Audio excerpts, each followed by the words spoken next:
Hello everyone, আসসালামু আলাইকুম। This is me Rima আর ওয়েলকাম সবাইকে মাই নিউ ব্লগ। তো আজকে আমাদের বাসায় কি হচ্ছে সেটাই তোমাদের সাথে শেয়ার করব।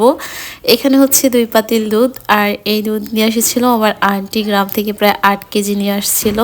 তো আমি আপুকে বললাম যে দই বসানোর জন্য, আমার দই অনেক বেশি পছন্দ। আর এই যে দেখছো ঢঙ্গি মেয়েটা, এটাই হচ্ছে আমি। আর আমার কথা বাদ দিলাম, আমি কত বড় ঢং পারি এটা কেউ জানে না, শুধু আমিই জানি। যাই হোক, আর তারপর আপু 6টা বাটি প্লাস গ্লাস নিয়ে আসলো দই বসানোর জন্য, যেহেতু দই বসানোর কাপগুলো ছিল না। তো আগে থেকে রাখা দইটা দিয়ে দিল। এটাকে কে কী বলো আমি জানি না, আমাদের এখানে খাজ বলে আর কি। যাই হোক, তো সবগুলোর মধ্যে অনেক বেশি বেশি করে দিয়ে দিল।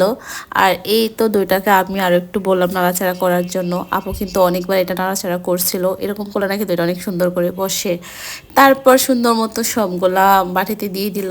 আর ঘরে বানানো দইটা কে কে পছন্দ করো অবশ্যই আমাকে বলে যাবা। আর প্লিজ আমাকে একটু সাপোর্ট কইরো। হ্যাঁ, আমি যেহেতু ফার্স্ট টাইম, আমি এত কিছু ভালো করে আমার বুঝি না, প্লাস আমার এই সম্পর্কে এত ধারণা নেই। যাই হোক, তো আপু সবগুলা দিয়ে দিল সুন্দর করে, দেখো অনেকটাই সুন্দর দেখা যাচ্ছে। তারপরে এর উপর একটা ঢাকনা দিয়ে দিল, তার উপর দিয়ে দিবে একটা ওড়না, যেহেতু মানে ভালো করে চাপড়া হয়, যেহেতু শীতকাল সেজন্য মানে ভালো করে দিয়ে দিচ্ছে। তারপর ভারী দেখে একটা ল্যাব দিয়ে দিল। আর এটা ওপেন করার জন্য আমরা 24 ঘন্টা ওয়েট করব, মানে পরের দিন সকালবেলা আমরা এটা দেখবো কী অবস্থা। আর এই তো এটা এখন ওপেন করে ফেলবে। আর মাশাআল্লাহ, তো এটা এত সুন্দর করে বসলো, মানে আমি তো দেখেই ফেলছিলাম, এখন বয়স দিচ্ছে আর কি। তারপর ওনাটা উঠিয়ে ফেললো। আর বাসার মধ্যে দইটা খাইতে যে একটা মজা লাগে, প্লাস অনেক বেশি ভালো লাগে দোকানের থেকেও। আর এই যে দেখো মাশাআল্লাহ কত সুন্দর করে বসলো। আমি তাপুকে বলতেছি যে আমার হাতে একটা, তাপু বলতেছে তুই ফালাইয়া দিবি, মানে কি বলবো।